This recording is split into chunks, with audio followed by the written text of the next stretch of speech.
Hello and welcome to the Old Man Orange Podcast. I'm Spencer Scott Holmes. And I'm Rand Dunigan, and today we have a returning special guest. Hey everyone, Kevin Gootee checking back in. Boys, how are you? Doing pretty awesome. Glad to have you back, man. Thanks for having me. I know, it sounds like you got all kinds of things just going on, and not only just comedy, but just, I see on your blog and so on, you got other ventures happening and so on, too. Yeah, trying to keep busy, trying to make shit happen, trying to get out of corporate America, fellas. You know what I'm saying? Exactly. Yeah, I think that's the goal about everybody, is just how can I get more into business for myself and stay away from kind of things I don't care about, you know, people I don't need to be around, and just do things my way. Bingo.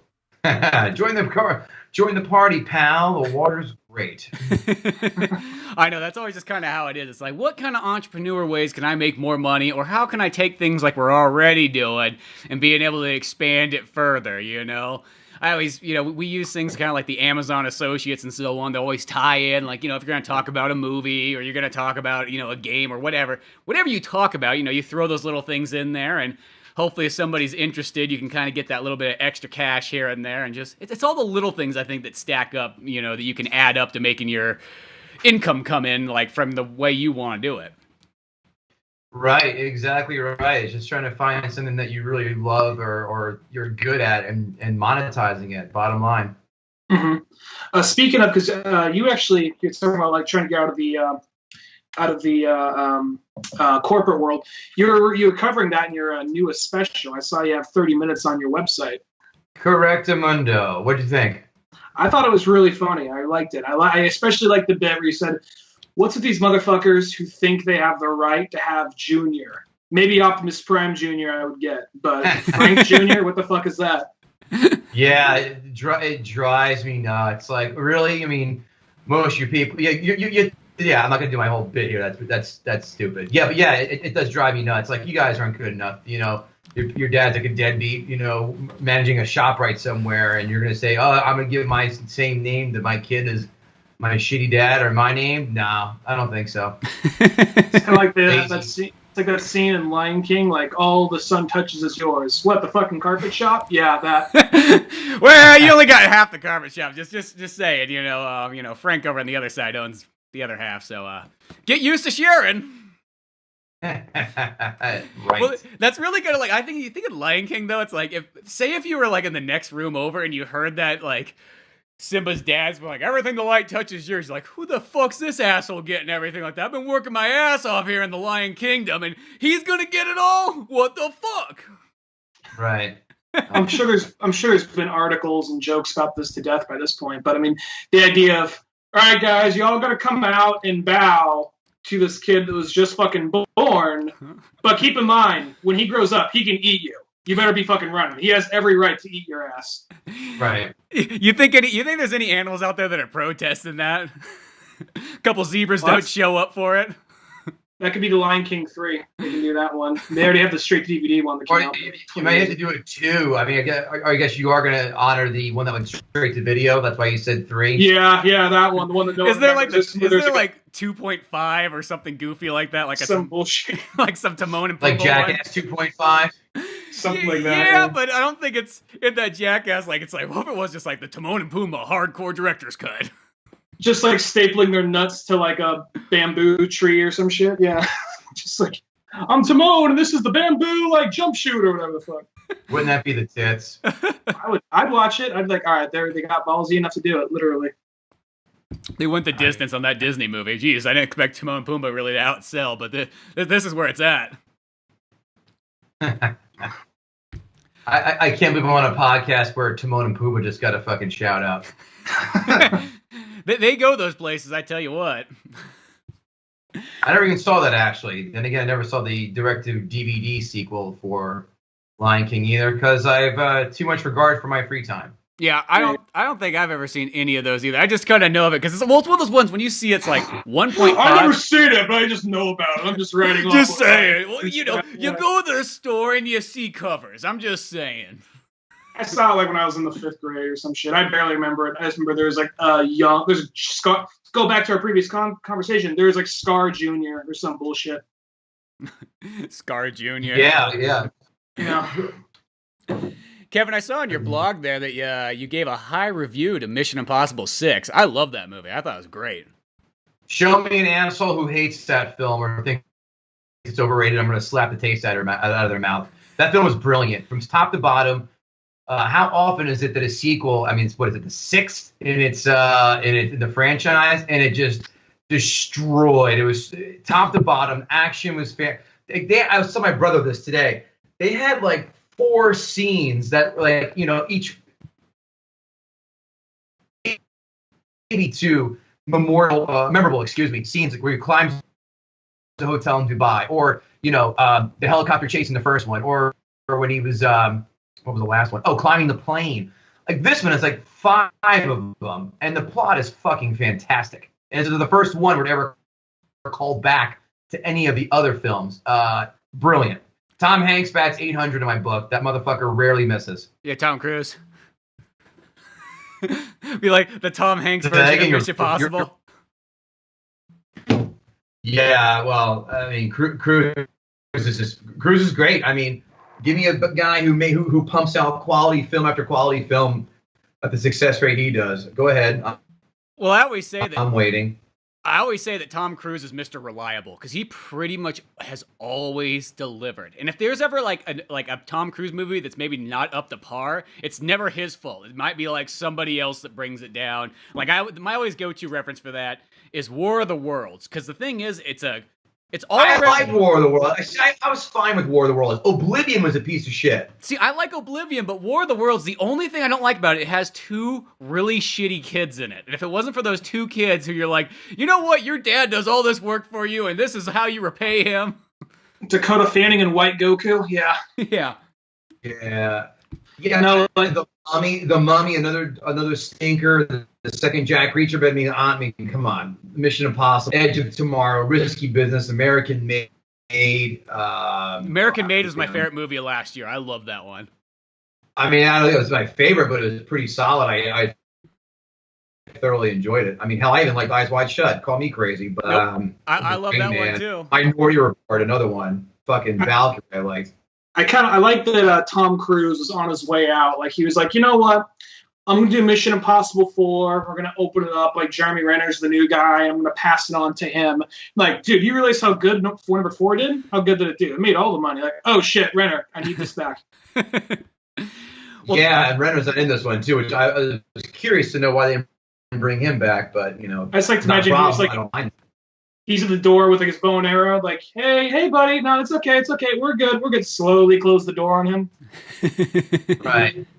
Well, yeah, it great film. Absolutely fucking loved it. Well, the weird thing, too, is Mission Impossible is one of those weird series where those movies have only kind of gotten better as time goes on. Because, you know, mostly it's always the first one comes out and, oh, that's the best one. And, you know, the sequels are good, but they're never as good as the first one. But Mission Impossible, it's like, the first one is a total classic, don't get me wrong. You know, and then it goes to the second one. The second one's just got that weird, over-the-top John Woo-ness to it. I still enjoy it, but it's probably my least favorite of them all. But 3, 4, 5, and 6 are just all fantastic. And like just I think three is the worst. I think it had the best villain, but it wasn't executed to its fullest potential. Hence why I say it's the worst. Really? Yeah, I wasn't crazy. I mean, 3, it was good. It was fine. But if I had to pick one that was the worst, that's my worst, quote unquote. I mean, obviously, I say this one's the best. The first one's still good. I think it lost a little bit off the fastball.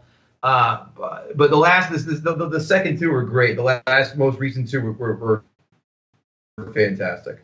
Yeah, well, and I like Ghost Protocol quite a bit too. Number 4, I thought that. Yeah, was really I agree. That's a good one. It's a really good one. Yeah, but it's fantastic film. It's one of those ones, like, at the end of the day, there's really no such thing as a bad Mission Impossible. Like, whatever's, like, the worst one is still a great film. And it's just kind of weird, because most series just don't get kind of constantly better. I guess you could use 007, but there's just so many 007s that you kind of pick and choose. But just in that Mission Impossible, yeah, I loved it. And number 6, I mean, the only thing that was kind of weird was, like, 2.5 hours long, but that's not a bad thing. You know, it's the one rare time where, I mean, look, I don't mind long films. Pulp Fiction is my second favorite film of all time. That's 2 hours and 40 minutes, and I love JFK. JFK is a fucking classic. Is that your favorite film? Should have won an award. That's over 3 hours long. I don't mind if it flows. It's great. This one, you're right. It was 2.5 hours, but I was like, I'm all in. I'm down with it. I don't mind that they drag in the helicopter scene with him and Cavill were fucking amazing. So no problem with that. Oh, I forget Pulp Fiction's 2 hours and 45 minutes. I always keep on thinking it's 2 hours. That movie just breezes by.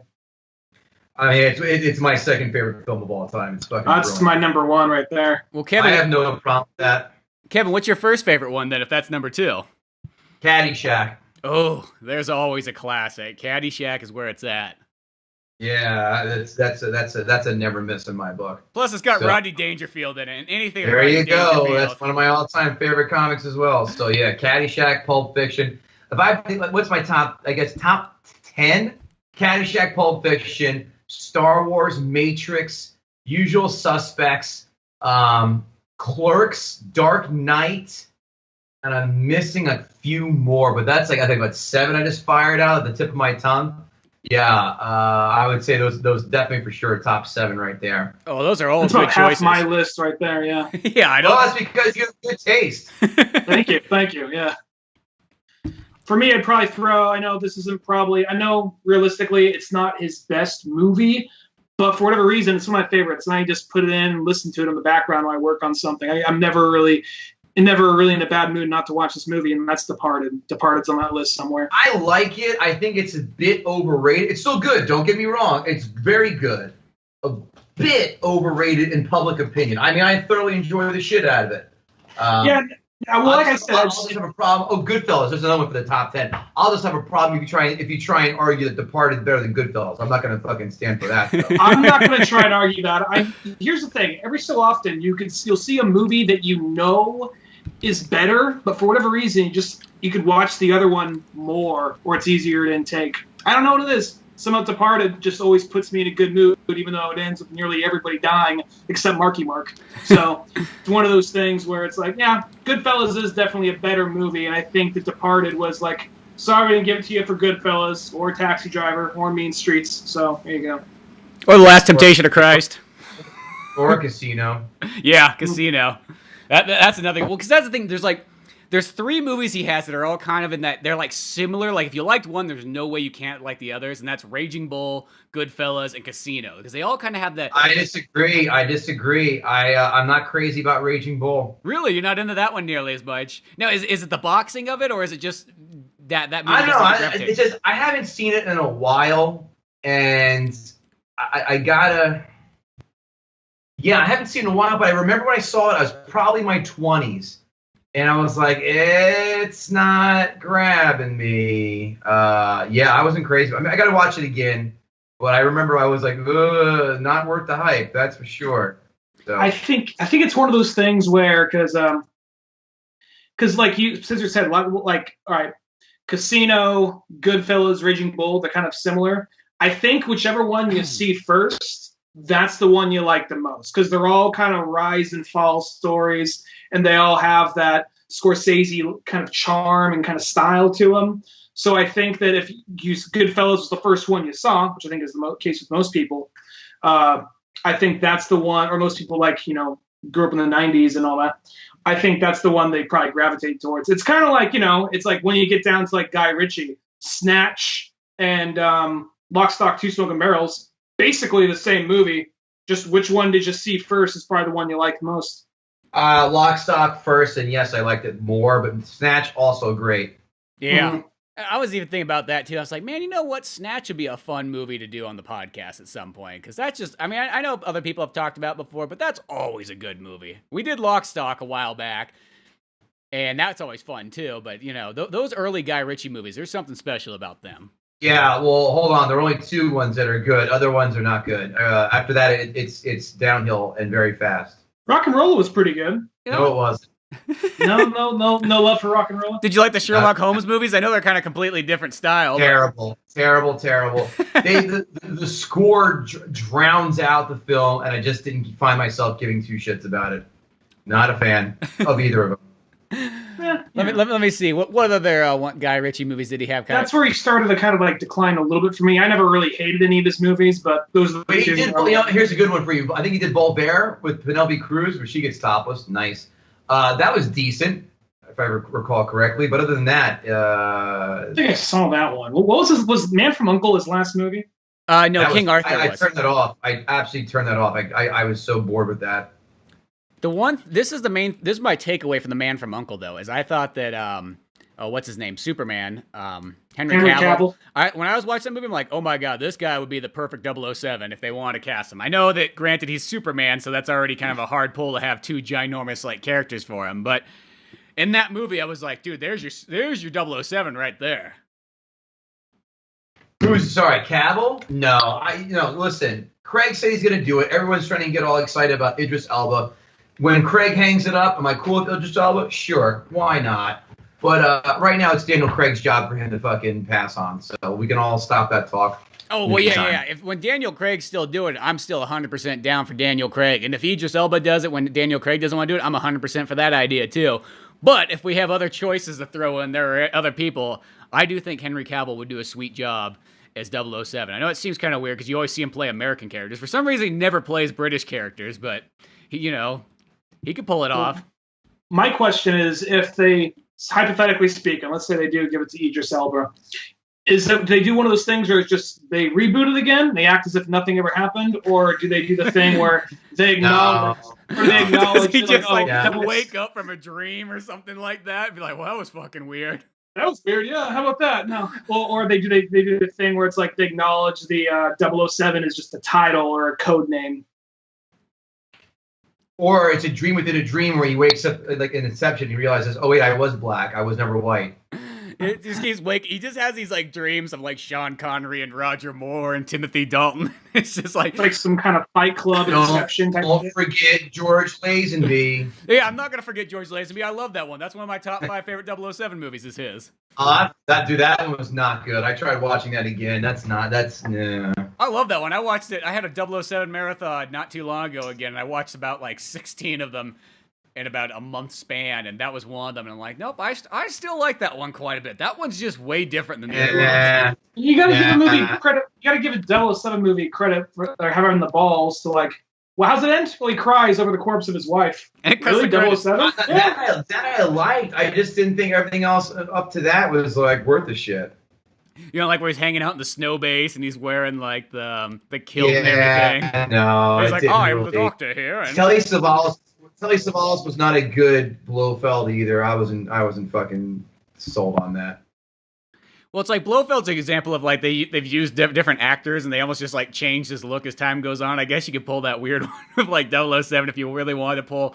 If for some reason they wanted to really tie it in, I think if you make a Bond with Idris Elba, I just think you should just start off, no questions asked. It's just, here's Bond, like, even keep Moneypenny and all the rest of the cast from Daniel Craig the same. I just don't even think you should even address it. Just let it go for it. Just see what happens. Alt-right would have a fucking field day with that one. Yeah. Who would? Alt-right would have a fucking field day with that shit. Yeah. There are more important things to worry about than fucking a black 007. Yeah. Yeah. That's in England. That's not part of Tell that to the internet. Change the ethnicity of anything on the internet. Like, oh my god, this can't be happening! Well, Kevin, what else have you been up to? What else you got going on? Oh, God. So busy. Just watching comic shit, guys. That's been keeping me really busy, as well as working on some other shows out there. But yeah, that show's really keeping me the most busy. We just shot our most recent panel this past Sunday, a week ago, and it was pretty cool. We had Julie Agar from the Stern Show. We had Eddie Brill. We had Liz Mealy. We had Mike Bichetti. So it was a pretty cool panel. I'm looking forward to seeing how that comes out. So we will see.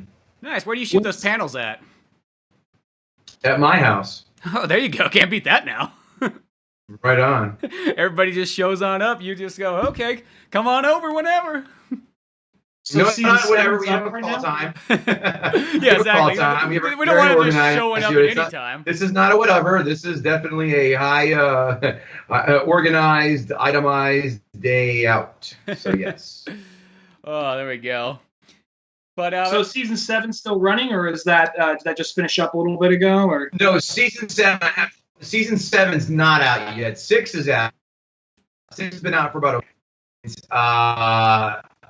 Evan, I'm editing right now. As a matter of fact, I just got it okayed for. I gotta double check, make sure everything is fucking, all the I's are dotted and T's and crossed and shit. Then it'll be hopefully another month or so, and then out we come for the season 8 as well as the live show. The live show is the prize that everyone wins. The season winners win, as well as you'll see panelists doing stand-up, you'll see myself doing stand-up, and you'll also see, I call it redemption section, where people who ate shit get a chance to redeem themselves. They each do a minute on the live show, and the audience votes at that night who they want to see do a full set, and they do a full set that night at the live show. Oh, that's pretty sweet. Good deal. Have you ever had it where... See it all on Amazon in the next few months. Without saying any names, have you ever had it where somebody totally won the season, and then after the show, they kind of go out and totally bomb, and like next night or something? Maybe not next night. Sure, I'm sure that people went out there and eating shit after doing that. So it happens. That's for sure. I don't know. I mean, they haven't told me. So. Well, I wasn't sure if it was the live show they won or something like that. Yeah. Well, it's probably like also every once in a while there's probably somebody who just bombs right in the very beginning, and then they come to the redeeming minute and they just maybe kill it in that 1 minute and just go, oh, okay, well maybe he just had a bad night or something happened, but obviously he's got a little bit of comeback. Yeah, no, I think if you're on the redemption show, that means you've definitely had a rough one. You had a rough one, and it's damn near impossible to pull yourself out of that nosedive if you were in that and then do that. Look, people have had great shows, except the live show for sure. But if you're on the show and you find yourself in the redemption section, it's not because you kicked ass. How about that? Yeah, you're definitely coming back, and maybe you got a chance, but yeah, it's definitely that kind of like, well, before the door closes, you got 1 minute. Fill it. Starting 10 seconds ago. Go for it. Right on. And then how's your stand-up kind of going? I saw on your dates you're mostly all in New York and New Jersey and anything like that. Do you ever come out to California area out of curiosity? I will if you guys have me. And if you guys have any ins at the clubs out there, I'd love to do watching comics live out there. In fact, we're pretty close. We're hopefully, I'm not going to say, well, we're kind of sort of close where we might be doing the... a live show regularly at a casino in Atlantic City. So there you go. Yeah, we'll see. But I would love to do it out there in California. Like I said, you guys have any into the clubs, I would love to come out and to do that. Yeah, that'd be pretty sweet. All in all, yeah. Where are you guys based out in California? Well, Ryan's he's in San Francisco, and then I'm over by Yosemite area, so we're about dead center, Central California section. Right. Okay. Sure. Love to come on out to Central California and Northern California, LA, San Diego. Wherever you guys have a budget for my show, that's where I will go. Hey, I just rhymed. What the fuck's wrong with me? Yeah, there you go. What are you, Dr. Seuss in it? But I'll keep my ear to the ground regarding shows and all that. There is I did make friends with a couple stand-up comedians out here. I don't know them super well, so I can't do it yet. But I'll keep my ear to the ground regarding that. Yeah, and there's also a bunch of places always in Sacramento as well as kind of Silicon Valley and San Jose. So there's choices out there. We'll just have to keep our eyes out and see what happens, and then go from there. But that'd be awesome to have you come out this direction. Yeah, man, that would be fucking fantastic. We'd love to do it. I can't remember if we asked this last time, but have you ever done a comedy tour where you just went through the South or the North part of America or any just weird places like that? No, I have not yet. Would love to. But I think the way I'll be doing that is through the show, not through my stand-up. I have some of an audience. I'll tell you guys a funny story. My dad just told me today. He had to drive, long and the short. He had to drive to Indiana to my grandmother's house and pick something up. My mom was out there. And on his way out there, he was at a rest stop. And he wore my Watching Comics t-shirt just to go to Wendy's. Some 16-year-old kid stopped. He goes, "Hey, you watch that show? I love that show." He goes, "That guy's fucking funny." And my dad's like, "Yeah, really?" He's like, "Oh, yeah. You watch it?" My dad's like, "Yeah, I watch watch it. He's like, oh, yeah, you know the guy? He's like, yeah, I know the guy a little bit. He's like, yeah. He goes, that's my son. He gets like, no way, really cool. So my dad got stopped at a Wendy's in fucking Ohio because he was wearing my shirt. That's funny. See, that's got to be a good feeling right there. Yeah. Yeah, no, I cracked up. It definitely made me laugh. And I was like, oh, good. There's another fan outside of the area, So. Yeah, it's not like one of those ones like, hey, you watch this show? Like, yeah, I do. Isn't that guy a fucking asshole? Yeah, I was waiting for that. Yeah. Like, that guy's who is that guy that thinks he is? A piece of shit. Yeah, what's him on his high horse up there? Fucking idiot. Just like, shit, this guy. Yeah, right. You work at Wendy's, son. What are you complaining about? Yeah. Nothing. You live in Ohio. There's not much more to live for. Just dunk your head in the fryer. He's right. He just runs out into the drive-thru, gets ran over. Just back it over. He spoke some sense to me. Oh, he's not dead yet? Yeah, let's just get out of here. We'll just let him slowly die here in the drive-thru. Your dad gets back like, you don't believe the shit that happened. Yeah. It all started with this t-shirt right here. Yeah, this t-shirt just causes death wherever I go. Yeah, very high, very low, really quick. Wouldn't that story be funnier if the guy goes, yeah, I was at a Wendy's. This guy thought you were a fucking queef. So he told him to go fuck himself, so he went to go kill himself. No. Roasted. Yeah, so you got the comics watching comics going on, you got your stamp going. Have you been doing any voiceover work or any other little commercials or things like that at all? New stuff? I gotta think. I mean, the last thing I did another Trident commercial for voiceover. It was literally one word difference, and I got paid for it, which is great, and I got usage payment too on top of it. That was great. But nothing new. It's been a little slow, which is like, oh shit. But yeah, I haven't booked anything new. Actually, I'll tell you this. It's a funny story real fast. So like I said, I mentioned I did a Trident commercial one day. The very next day, you guys should go YouTube this. I did a commercial for what's called the Sinkie. Sinkie. You know what it is? It is a fucking plastic little thing you wash your dick in. Holy shit. What's it called? The Sinkie. Sinkie. Look it up. I'll wait. Go ahead. It's fucking funny. You'll hear me in the background talking about it. It's like the highest of the highs in one moment, and the next moment I'm talking about a dick washing station. Please tell me it's got like the total classic infomercial. It immediately auto-corrects me right here. Where it's like, the Sinkie, get one today.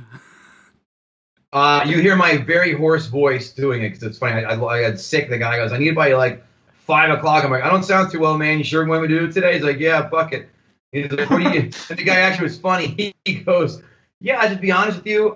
You're our second choice. Our first guy had a real problem with the content. I go, I don't give a shit. I just like the idea of like, I'm not feeling so good, man. We don't give a shit. Get on in here. Help us sell this dick washing station.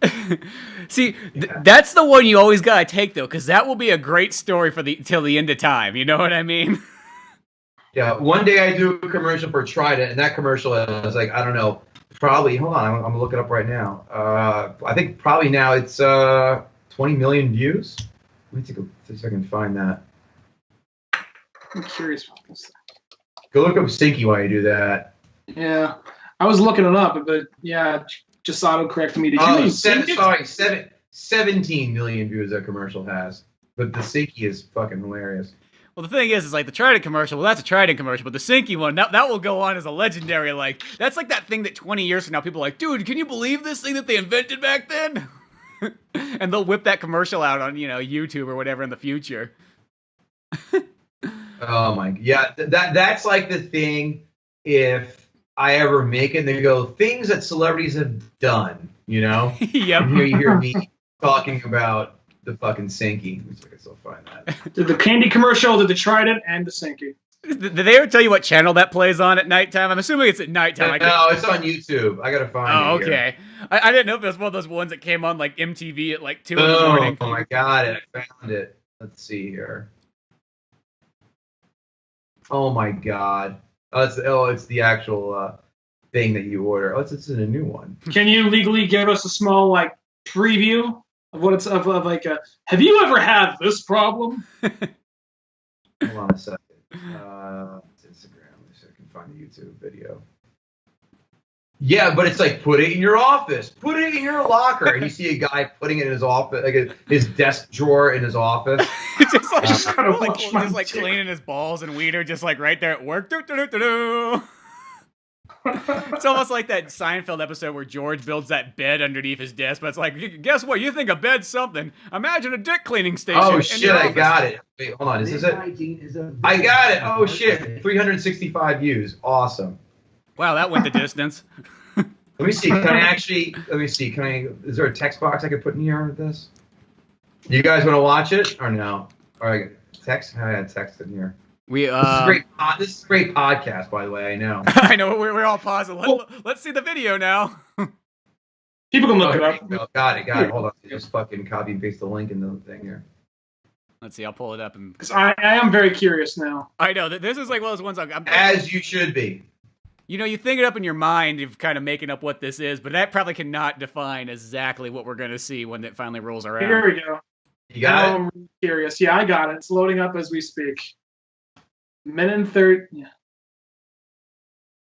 It's loading up. Loading up. Okay, out of the way, other YouTube I screen. like how it starts off kind of like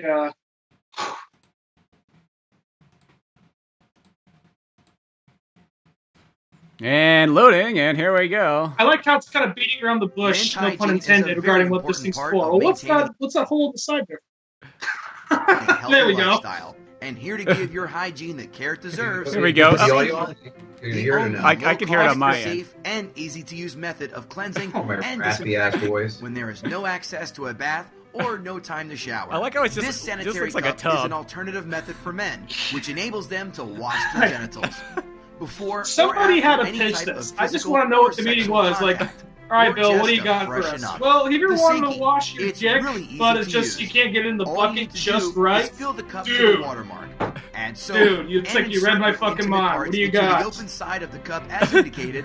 Wash them. I love like In the just drawing 5 too. minutes, It's like you're somebody's like, ready. okay, I gotta draw The one. design is discreet. It's like it's just easy the to funny thing too. store. It's like clearly a sink is too much Small more. It's a Small practical balls design and to use Larry. at home, in the office. Yeah. God, Maybe those a two guys quick that got wash the after the fucking gym. end there. I thought that for a second. The I feel Sinkie like I'm watching a promotes Tim and good Eric hygiene, sketch. Eliminates bad odors. Like small balls and gives you Eric. peace of Like mind looking like they because just it got out of helps you to stay fucking. healthy. Like one of them Get just got your done being Sinkie chased today by the from fucking your sheriff pals, Small for like Balls and smuggling like a kilo of coke. Oh, that's awesome, dude. Do Small Balls and Larry literally look like that? Because that's they look like they should have came off like a '70s like cop show. Do you really think that I've ever hung out with? I mean, I'm sure they're lovely people I've never met, but I've never met them. Let's be honest, guys. Well, you never know. You never know. These look like the kind of guys that would have showed up to like the voiceover recording. like, No, I did it at my house. Oh. I didn't go anywhere. I did it at my house. Yeah. oh my gosh, that thing's hilarious though. That's that idea that like when when you get those ideas, you're like, dude, I think this will really sell, and you commit and you invent and you go the distance with it. You know. Well, just to look at him, like one of them looks like I'm Small Balls. I ain't fucking changing. This is who I am. I'm rocking the fucking trucker hat. I got the flannel. I got the glasses. Fuck you. And then you got Larry. I'm assuming that one's Larry. He's in the suit. He's committed, but he's like, I can't let the beard go. This is just who I am. This is who I am. I'll play by your rules to an extent. The beard stays though. And he's got the old Texas necktie on and everything. Oh, I really wish that did play on like TV though at like 2 a.m. That'd be amazing, just to be like somebody's watching just like MTV or like FX or something, and then this thing just pops up. Oh, that was the job that you could not have passed on. I feel like it would not be. You would be kicking yourself for not doing it, just because that's just so. That makes for the greatest story. Small Balls and Larry. Okay. The thing is, if I saw if it reached the very end, I'm like, okay, this has to be a fucking sketch. But because for a while it's like, oh my god, this is so ridiculous. When it gets to the end, this thing has to be a sketch. Small Balls and Larry, like it's fucking real. Oh my god. Yeah, it just keeps going. It's just like, oh, it's going the distance. That's amazing. Well, I wonder how well that guy's product's selling. With only 323 views, it's like, sounds like nobody's paid for advertising on that yet. Unless that's not its main place. Maybe it's got other places it's supposed to be playing, not necessarily just YouTube. Right. Yeah, I haven't kept up with You're not pen pal and small balls with Larry. SMEL. I just looked up small balls and Larry. Mom says, "Dad, Stinky, get him Sinkie." Yeah, I saw that too. Oh my God! These guys. Oh, they have a real picture of these guys right here. Got me curious. You got me curious. What's their picture look like? I gotta look this up too as you're going. Oh, it's the same thing. Same thing. It's just like one of those things. Like, these could be a couple of just like an illustration, but they got a picture of these guys look identical to that. One of them's holding his balls. Larry. Yeah, I got it the other way around. Oh. Larry is the trucker hat. Small balls. He's the businessman. He looks like the Texas oil man there. Yeah, he's got a fake beard and looks a fake wig and all kinds of stuff. Oh, do you really think they're gonna have all of their actual way they look on this for selling gag gifts like that? I'm pretty sure. I mean, I don't know. You never know, though. You never know. That could be the kind of people that like, oh no, this is where I live my whole life. You're like, oh, okay then. That's who I am. They're like the Joe Dirts. Sorry, can't hold me back. Yeah. Poor small balls now and Larry. They only got 5 subscribers on YouTube. Well, now that I see it's a novelty store, it's like okay. They're a little aware of it. For a minute, I was like, yeah. It's. I love how we're doing 15 minutes on this now. I'm just curious. Well, they're only selling 2 things though. They got the Sinkie and the comb over, and they show a woman with the comb over, so that's kind of a interesting thing. We're just giving the shout out. They clearly need the sales. Yeah, clearly we're only boosting their profits, if anything. You know, they only got 5 YouTube subscribers and 81 Facebook likes. So you know what? Oh, the comb over is literally a comb that goes on your phone, your iPhone, and you can comb with your phone. Oh yeah. That was another one they were gonna possibly have me do, but I did not do it. But yeah, I got a kick out of that. Oh, it's called the comb on over. Okay, I thought it's called the comb over. I'm like, that is a terrible name, I have to say. The comb over, like, nobody wants a comb over in the first place, and then you name a product that. But comb on over, well, yeah. But well, they're getting started. That's all I gotta say on that one. Well, I don't know what more to say for small balls and Larry there, but well, hope the best for them. Yeah. You know what? They're trying. You got to give people credit for trying. And hell, if you got a job out of it, well, you can't complain there either. No, sir. So as far as voice work, that's the most exciting one. I don't even know where we'd go from voice work from there. Nothing else could probably be nearly as interesting as Small Balls and Larry, unless maybe Disney's giving you a call or something. I'd still go Small Balls and Larry over Disney. Yeah. Small Balls and Mickey. Yeah, look, whatever money, as long as their money's green, you got I'll gladly do whatever you want to voiceover for. Reason enough, good enough. Awesome. Well, Kevin, okay, voiceover's doing good. At least you got something coming in. You got your comedy going. Got the show. Also, you had the sports podcast. Did you ever I remember you were talking last time about doing kind of a comedy commentary to the NFL and so on. Did that ever go through or anything come out of that? We're in the process right now of pitching that to the NFL. Yes, it's still in flux, but yes, something is hopefully coming with that. We shall see. Well, as long as it's at least going through, because that's probably gonna be one of those ones that'll take its sweet time to finally get going. But once it goes the distance, that'll be awesome. Yeah, it better move fucking fast because the season's less than a month away. Yeah, I know. So it's like if it's not now, you got your podcast though too, where you talk about sports and so on as well. So at least you got something to hold you over. We've been on hiatus for a bit because our producer was a piece of shit and unreliable. So no, we haven't done it in a bit. We're looking for a new place to do it. I think we found one, but we're gonna wait till it's gonna be end of August. Is crazy with fantasy football. I'm going away for a week, and then I'm going to Vegas when I get back after Labor Day. It's just a whole crazy whirl in time. So nothing's going to happen. We're probably going to start up again after, middle end of February. So that's the plan. No, well, as long as you got a plan going for it, that's pretty cool. I start when football season starts up anyways. And do you just do football on that one, or did you ever do basketball or baseball or any of those? No. We cover everything.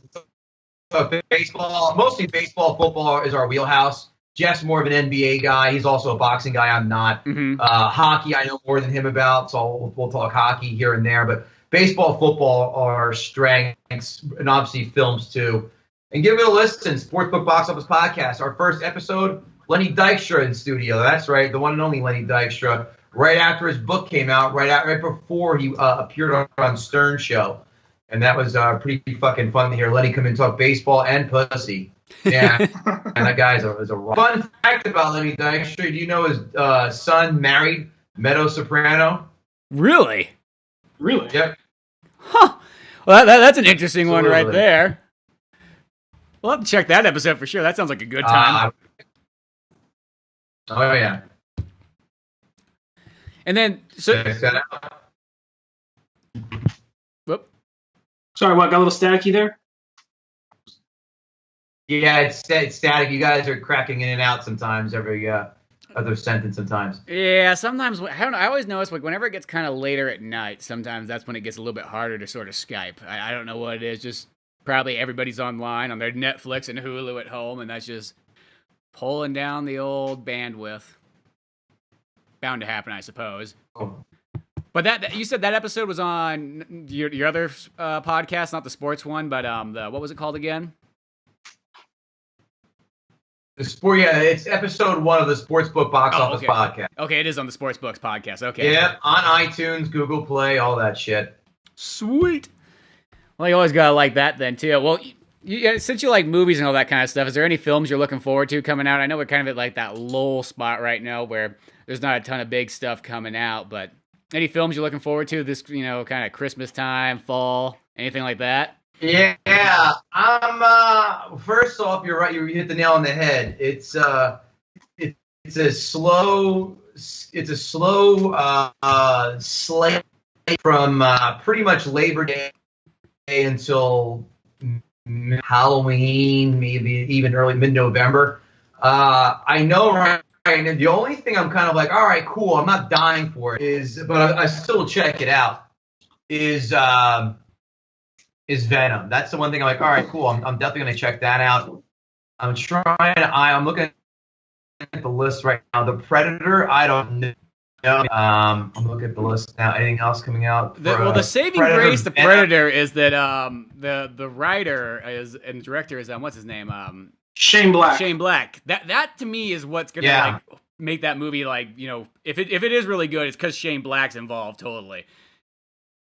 Yeah, he's pretty solid. I'll also say, Creed 2, maybe. Creed 1 was fine. I was in love with it. Wreck-It Ralph 2, I cannot wait for. Pixar can do no wrong, virtually no wrong. That one's just straight Disney. Though, that one's not the Pixar Disney. It's like just regular Disney or whatever you want to call it. Oh, is it right? I thought it was Pixar. Whatever. That's where Disney's trying to ape the Pixar-ness of their own company, I guess you could say. Yeah. Bumblebee, maybe. I love Transformers, but the first Transformers one was great. The rest sucked. The sequels fucking were terrible. Did you see that last? Bumblebee has me curious. Did you see that one last has me- Transformers though? That terrible. it is like Garbage. Almost like it's so bad, but it almost makes for I was just almost laughing at sort of the things that happened in it. How Bumblebee was involved in World War II and the Civil War and everything like that. It was just so clearly Bumblebee just kind of let these things sort of happen, and he's fighting Nazis. That's that's kind of weird.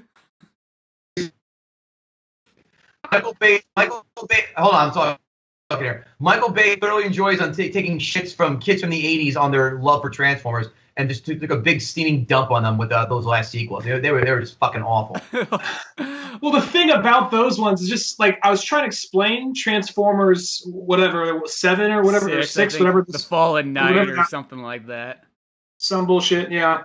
Trying to explain it to a friend. I'm like, okay, so it starts off with Merlin, and it turns out Merlin's an alcoholic, but then he controls the dragons. Dragons are actually robots.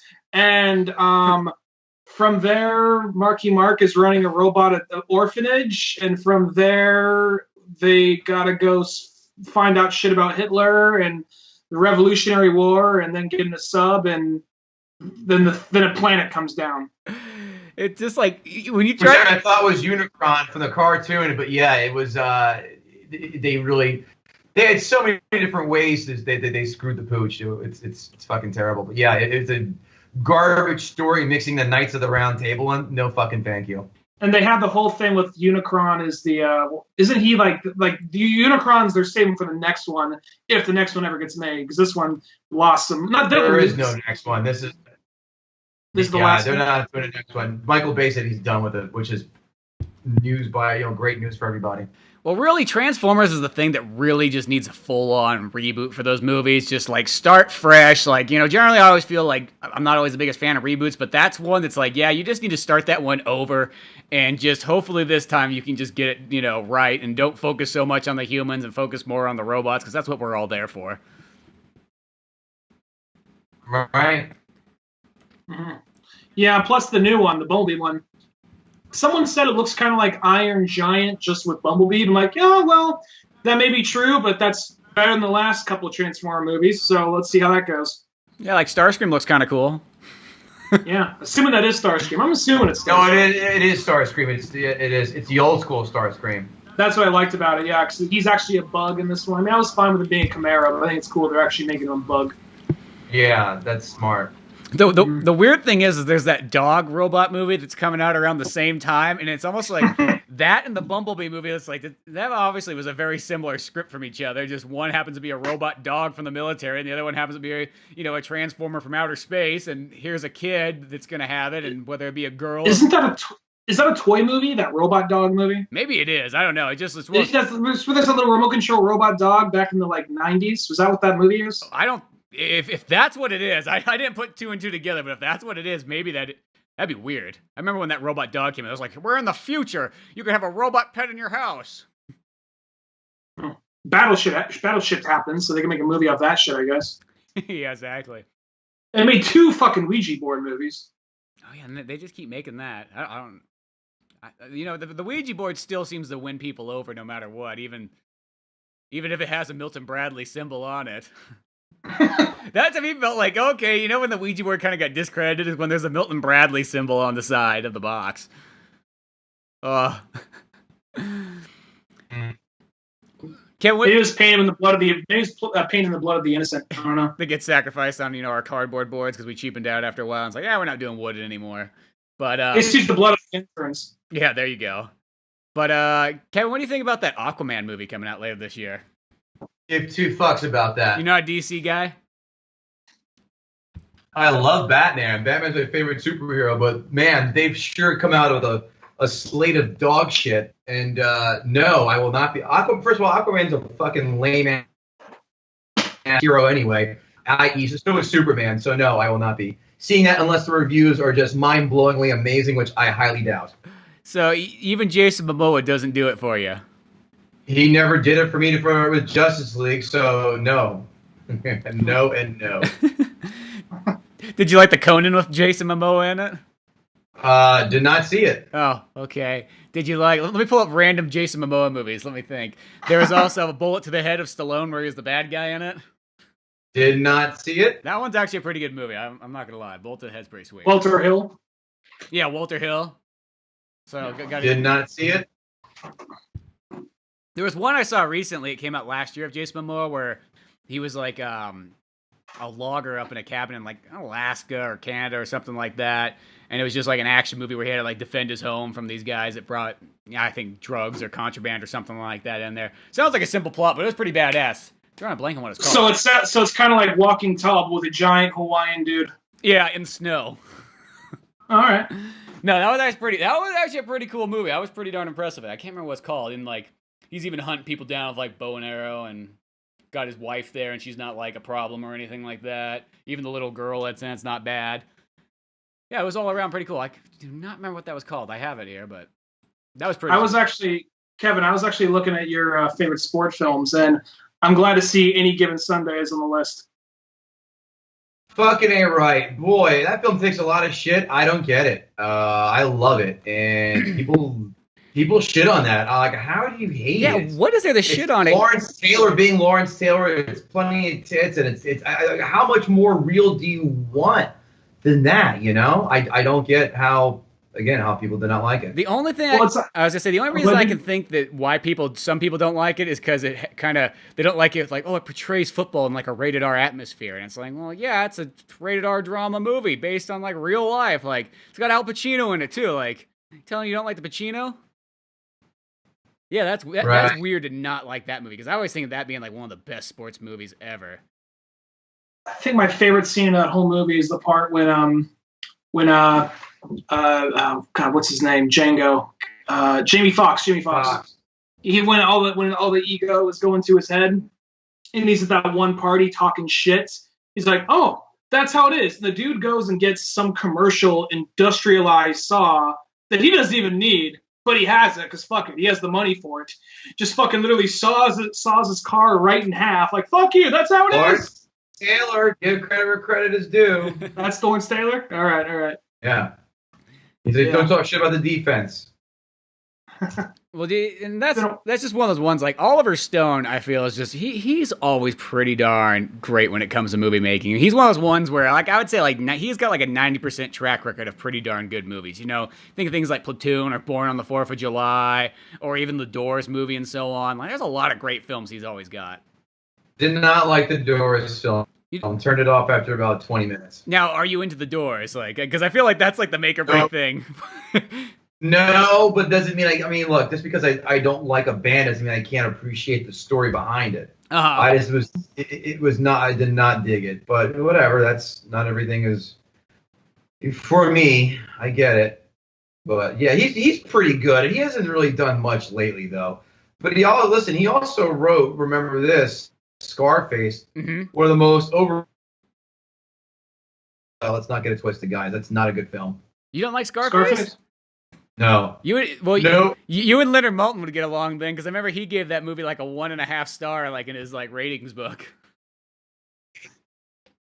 It's been romanticized because of rappers, not because it was a good film. That film, 3 hours, drags the fuck on, and it's the same. It never paid off. I felt. I mean, look, Pacino did a great Cuban accent. My buddy Gabe, who was Cuban, said he put up a pretty good one, but I just did not find it to be a good film. Have you ever seen the original Scarface, the 1932 or whatever it is? Maybe it's Al Pacino one. No, I have not. No, it doesn't have. It's God, I can't remember who's in it, but it has like the guy from The Aviator, Howard Hughes. Howard Hughes produced it and whatever. It's like his movie, but it's actually pretty good. But it is kind of the similar story as the Al Pacino one, just 1930s mobsters instead. Right. Yeah. No, it's not in the old. I mean, maybe I'll get to that one. Sure, why not? You never know when it's going to come around to at some point. Right. That's another reboot they've been trying to get off the ground for years. I'm not sure if it's ever going to happen. If it does, it's probably going to happen maybe 10 years from now. Yeah, that's cool. Yeah, they're running out of ideas, guys. So get ready for a shitload more reboots. There's a time and a place for like a reboot or a remake. There's certain movies. Like we were talking about The answer, I have your answer right now. I'm going to cut you off because I'm telling you, here's your answer. Then they need to do a reboot. Here's where one worked. Judge Dredd. That film sucked. The reboot, fucking amazing. Yeah, Dredd was pure awesomeness. And I'm so bummed that they were never able to kind of get more of those Dredd movies in the works. Well, plus it also just kind of knew to focus in on it. Star Trek films, the Star Trek reboots were fucking solid. I like those a lot. Yeah, the Batman reboots, pretty fucking obviously amazing. But 90% of these fucking reboots are garbage, and we need to stop this now. And we are stopping it by not going to see reboots. Yeah, exactly. I mean, once again, there's some remakes that like a movie's like 50 years old, and it's almost like I'll use like Magnificent Seven as an example. Like that's a movie, not that good. The movie's the original one. Which one's not that good? The original or the new one? Both. Really, you don't like those, man? Now you into westerns at all, or is that not really one? Somewhat. I mean, look, I rewatch. I tell you what, and I liked it when I saw it at first, and it doesn't hold up. I think. I know I'm gonna get shit for this one. Unforgiven. That didn't really hold up for me this next go around. Young Guns, fine. True Grit. The True Grit reboot was pretty good. Yeah, with Jeff Bridges and everything, Coen Brothers. Yeah, that was fine. That was cool. Overall, was not many westerns come across. I got to think of some of them before I poo-poo, but yeah, I was not real. After rewatching Unforgiven, I'm like, doesn't hold up. But I think the thing with Unforgiven, I'm not trying to change your mind here. I personally love the movie, but if someone else doesn't like it, I totally get why. I think because when I first saw it, it was when I was just starting to get into westerns, and I was kind of a little thrown off, and I realized, oh, this is a self-aware western. This western's we're expecting Clint Eastwood to come in and be a badass, but he can barely get on his horse, and he's coughing most of the movie. Gene Hackman, who's usually kind of a good guy in these kind of situations, he's the bad guy. And then we got the British guy. We think, this is the dude who's going to come in and really fuck shit up. But then he's just he's in and out of that movie so quickly, you're a little thrown off by it. So right. I think once you kind of know all that's happening, it's just like, okay, it's just kind of deconstructing shit for westerns. But there's still some fantastic scenes. He's like, you know the thing about Two Gun Bill? Well, we didn't actually have two guns. He just had a massive dick, so we just called him Two Gun Bill. A lot of those monologues in that movie are great. Well, it's that, right. And what I like about that movie is it kind of feels like it's almost like a sequel to a bunch of different Clint Eastwood movies, but never tied to any of them, but just almost like it could be like the next Josie Wales, or it could be like the following to Good, the Bad, and the Ugly, or it could be to like Hang 'em High or something different like that. I kind of like how it sort of has elements of all the Clint Eastwood westerns, almost like if he was like a 007 series or something, and it all kind of comes together like the Dark Knight Returns style or something. But yeah, I can see where it is different like that. And I don't know, westerns is one of those genres that I just generally love. It takes a lot for me to not like a western. It's got to be either like boring or no action or something like that for me to not get into it. But I don't care. John Wayne, Clint Eastwood. And when it comes to modern westerns, it feels like they make like 2 of them a year. So I feel kind of like, well, I guess I got to see it then. Like one that came out this year that I thought was pure amazing, and I know Ryan liked it a lot too, was Hostile. That one was good. With Christian Bale was in it. And it was directed by... Yeah, that didn't make much of a blip. I think it was in and out in the city. It didn't really get any noise. Well, it came out like in January, and that's always kind of that's always a month where like really good movies come out, but nobody really sees them. No, most of it's dog shit. The only time a movie comes out in January is if they release it in December for Oscar consideration in like New York or LA, and then it comes out in January, so it gets that Oscar consideration for the previous year. But most of the shit, like from January to really April, garbage. Oh, no, that's like when like John Wick's and a lot of action movies kind of come out in about that time period. They're the movies that they know they're not going to be like Academy Award winning movies, so it's almost like they pick that time period probably just to save some money on advertising and everything. Yeah, February is kind of the new R-rated, kind of edgy action movie, because that's what you said. That's what Kingsman was. That's what John Wick was. That's what Deadpool was. Yeah. This one wasn't R-rated, but Black Panther, that came out in February, I think. But I think that was kind of mostly like a Black History Month kind of thing. Well, that's exactly there you go. Yeah, exactly right. Yeah, no. Wick was a surprise, so that's why they keep putting it there. And actually, the third one comes out next year, and it's got my money, that's for sure. Oh yeah, and John Wick was another example of like the first one's pure amazing, and that second one found a way to like even up the ante on it. And just the whole movie, you could almost like teach a course on how to make action movies just by breaking down that film scene by scene. It was so well shot for, just all the little just different ways John Wick would fight somebody as it went on, and just the different gunplay that they had, and just it wasn't ever like the same action scene over and over again. It was always something different and almost a different way that he went about it. And I love that one so much. It was good. I know that the guy who directed John Wick, isn't he doing he did Deadpool 2. He did Deadpool 2. I thought he was doing something else really big too, but maybe I'm drawing a blank on that. Like, it's not coming to me. It's not going to come anytime soon. But the one movie actually I am looking pretty forward to, and I know it's kind of got like a different look, but is that new Robert Rodriguez movie, Battle Angel Alita, based off the manga one from the 90s. It definitely has that interesting look by having like trying to make the girl look like she's straight out of an anime. But other than that, though, that storyline's really cool. I just kind of read through those books, and there's also there's an old anime movie from the 90s you can watch on that. It's only like an hour long. I found it on YouTube and everything. But I'm looking forward to that movie later this year. Plus, because Robert Rodriguez hasn't done a movie, it seems like. Like Sin City 2 was the last one he did. That was a complete piece of shit. Well, this is the weird thing about Sin City 2, is that movie, I felt like it waited way too long. Like, it should have just came out, like, 2 or 3 years after the first one. Like, when Sin City was, like, the biggest thing at that time period. I felt like that what was it, 10 or 12 years later? It almost just stretched itself out so far that by the time it came out, it's just like, do we even care? You know? And it wasn't. It was. You're right. But again, the problem though is when you take this long of a time, the plot better be fucking, solid. I.e., look at the Indiana Jones. It took like 19 years for the first, the last, and it was terrible. If you're gonna take that long, make it worth your time. Incredibles 2, 14 years later, they have the sequel, and it's fucking amazing. But it's just, if you take that long, it better be fucking good. Yeah, it's like, well, what'd you think of the new Blade Runner that came out last year? Hated it. I did not. First, I'm gonna get shit for this. I don't like either Blade Runner. Neither did anything for me. I don't get the whole Blade Runner phenomenon. I make no apologies. I just don't get it. It's not great for me.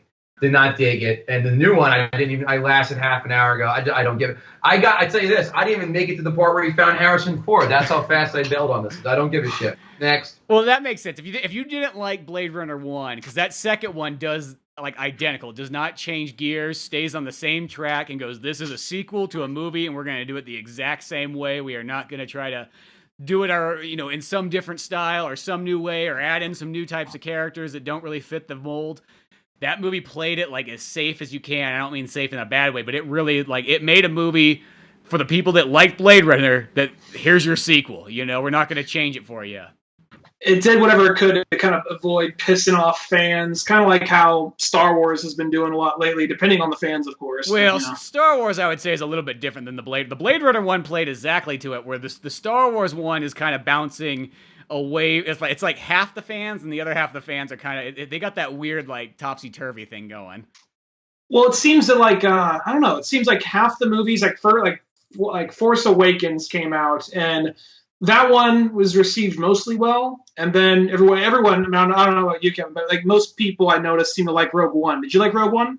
Loved it. Yeah, Rogue One was great, and then I liked Last Jedi. I wasn't in love with it, but I liked it. But then that's one where people really split because they were mad that they're deconstructing Luke Skywalker and trying to what makes him what he is, and he dies at the end without actually fighting, and all this and that, and they had to make him take this pacifist approach, and it really just split people down the middle, where something like Blade Runner was more of playing its, it's a R-rated sci-fi movie, it's a neo-noir, so I get how it's kind of ballsy in that approach, but as far as appeasing Blade Runner fans, I kind of followed that pretty closely.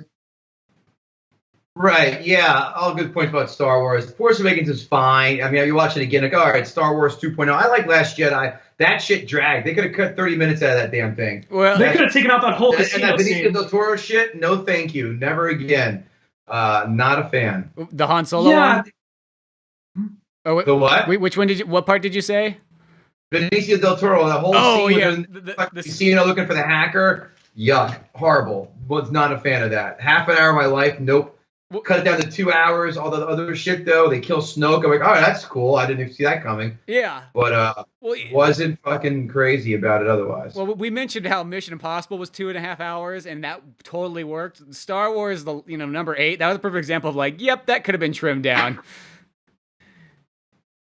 Yeah, it was still good. Don't get me wrong. Some people fucking hated it. I dug it. Yeah, I still enjoy it, but that's exactly what it's that casino scene just seems to it almost unnecessary. It's it's not even oh, there's a cool payoff. There's this really sweet action scene, or oh, there's this really cool. It's no, it's just they literally go there, grab a guy, come back. Well, nobody else realizes that they just kind of darted off for God knows how long in this Star Wars universe time. Right. What'd you think about that Han Solo one? I had low expectations. It was fine. It wasn't great. There was some good stuff to it. I didn't hate it like some did, but I was not. It was fine. Let's just say that it was just fine. Yeah, that's how it seemed kind of oh, go ahead, dude. Oh, I was gonna say that's how it was I enjoyed it, but it wasn't as amazing as say Rogue One was, or I didn't probably even like it maybe nearly as much as maybe 7 and 8, but I still liked it. I think the guy who played Han Solo, or played, I guess you'd say Harrison Ford even too, I think that guy did a pretty good job though. And the guy who played Lando did a good job. Yeah, no, he was too short. You can't have a guy where the woman's towering over him. Fucking Harrison Ford's taller than that. How are you gonna have a guy shorter than the leading lady? Bad casting. That's like I think like a Tom Cruise movie though. That happens a lot in those ones. Yeah, but this guy is no Tom Cruise, as we're very well aware. That's true. Just give him a soapbox to stand on. I always like there's that scene in Top But Gun. here's the thing too, though. Here's the thing with that guy. Like, you have to give him credit because you're expecting him to follow in the shoes of one of the greatest film characters in the history of film. It is an impossible order to fucking follow up. It's very hard for him to pull that off. So give him some credit and give him some leeway for that, just because of that. Oh yeah, most definitely there. I thought he was fine. He didn't really blow me out of the water, but I thought he did a good job. Yeah, that is. I think it'd be easier to pull off Luke Skywalker in a reboot than it would be playing Han Solo in a flashback. Right. Well, and I would agree. That's probably I'm just trying to think about that. I'm like, that is probably the hardest task out of any movie that you could possibly do, other than trying to be Indiana Jones. Maybe that'd be the other real tough one. Any Harrison Ford character? Yeah, pretty much. It's just I'm just trying to think of another movie series where you could pull and just okay, we're doing it over again. And no one do Ransom for a while. Ransom, like the Mel Gibson one, the hostage one. Oh no, what was the one where someone took his kid, Harrison Ford's kid? I thought it was Ransom. Maybe it was Ransom. That's the one where someone takes Mel Gibson kids. Oh, okay. Never mind. All right, yeah. It's just take. That's I thought it was being clever. Ransom is nearly every movie he's running up to somebody like, "Where's my family?" Nearly every other movie. Air Force One, he did some shit like that too. But yeah. Get off my plane. There you go. Hold off from the Air Force One reboot for a little while. I think we got to wait another at least 4 to 8 years for that one. Well, see that's like the old-fashioned super patriotic movies. You don't get too many of those nearly as often anymore. We're not going to get that for a little while. Shit. Like I said, another 4 to 8 years before we can make that movie. Say 48 years? 4 to 8. Oh, I was like, shit. I'm like, where is he pulling this number? 48 years. You had it very specific down. Okay, it's 48 years. They're going to remake Air Force One. I saw it in a vision. Guess we'll be getting closer to the 300th anniversary of America. Maybe that's where you're getting the 48. Yeah, I guess that's a good point. Getting closer. 2076. But no, going back to that though, Harrison Ford, I don't really envy anybody having to go and refill those shoes. I guess he's probably not as popular this day and age, but I guess for us, it'd be someone going and trying to replay Man with No Name in Fistful of Dollars remake or some shit like that. Yeah, that would be a tough bill to fill, is to be okay, you're being, Clint Eastwood. And, I'm not necessarily movies I'm going to use this for example. There's Total Recall, and then there's the Colin Farrell version. Well, that version's almost so radically different. It's not it's the sequel to Total Recall, and Colin Farrell's playing Arnold Schwarzenegger. It's not like that. It's okay, it's its own thing. Where this guy's literally coming in to play Harrison Ford. It's not oh, it's the Star Wars reboot. It's no, this is the Star Wars universe. This is Harrison Ford's Han Solo. Which I think one reason why a lot of Star Wars prequels, and I mean the prequel series exactly, but even this one probably had some stigma to it. I think one reason why they like Rogue One so much is because we didn't know who all these characters were. They were brand new characters, so we don't have these assumptions of where they came from or who they are. Where Han Solo, we all kind of had assumptions of what the Kessel Run or what all this stuff was. So I think that's a movie that probably would have been better off not telling his origin, but just, a young Han Solo movie before A New Hope or whatever. Yeah, I could see where that would be you just do it a little bit differently than kind of basing it off things we kind of have thought about for many years, but almost in each person's mind, they have a kind of a sort of a different idea of what it might be. Yeah, treat it more of kind of just hanging out with the gang again, rather than doing the whole prequel thing. Yeah, that's definitely one way to go about it, I think. I don't know. It'd be interesting to see kind of what comes up next. Because are they doing the Boba Fett one? Is that the next Star Wars story movie they're doing? I think I heard they're kind of backing out of those for a while. Have you heard anything about that, Kevin? Yeah, I think that's the case, unfortunately. No one gives Boba Fett's an overrated fucking character. I don't know why people love him so much. He goes out like a bitch. He does nothing really. Only does his fire tracker on Han Solo, he tracks Han Solo. Other than that, he's such an overrated character. What's next? You gonna do a Mon Mothma fucking solo film, or you're gonna do a Salacious Crumb, or hell, the vagina-faced co-pilot from Return of the Jedi. You know, no, thank you. Yeah, where was that guy in the Han Solo movie? I was waiting for him to be with Lando the whole time. It's like, nope, I guess he's obviously not. They just walked out of the bathroom stall together because apparently he's pansexual now too. So. Yuck. Oh, that's interesting. Like, what, his face looks like a pussy. Not a big deal. No. It looks like pussy, smells like pussy, must be pussy. Gotcha. Well, let's go. That's my Billy D. Williams. Look, guys, I got to wrap it up here. I got to take care of some shit real fast. Thanks again for having me. Catch me on Watching Comics on Amazon Video. Season 6 is on now. 7 and 8 will be out shortly. And then KevinGootee.com, KevinGootee.com. Facebook, Instagram, Twitter, ComicsWatchingComics.com, Facebook, Instagram, Twitter is @ComicsWatching. And that's that, guys. Thanks for having. No problem, Kevin. On, and everybody listening, make sure if you're in the New York area, you can go see Kevin. You know, he'll be doing stand-up comedy. It's a real easy way. Go to his website and you'll find all his information there. And then other than that, check out oldmanorange.com for more comics, podcasts, cartoons, music, and more. I'm Spencer Scott Holmes. I'm Ryan Dunigan. With special guest Kevin Gootee. Thanks again for coming back, Kevin. And we'll talk to you guys later. Cool. See you, folks. Thanks again for listening to the Old Man Orange podcast. Be sure to check out oldmanorange.com for more podcasts, comics, animations, videos, and a whole lot more. You can easily support the show by buying something from one of our Amazon links on the website or in the show's description itself. Doesn't cost you a penny, but every single thing you buy from there just by using that link to take you to Amazon helps us out a bit. You can also really help the show out, though, by spreading the word the good old-fashioned way. And rate and review us on all the sites that you find this podcast. Anything from iTunes to Podbean to Newgrounds, YouTube, you name it. Any little bit helps. Give a sub and share it to your friends, family, any jamoke you see out on the street. You let them know about Old Man Orange Podcast. And be sure to check out the Old Man Orange comic book Pizza Boys on both Amazon and Comixology. Till then, we'll see you some other time.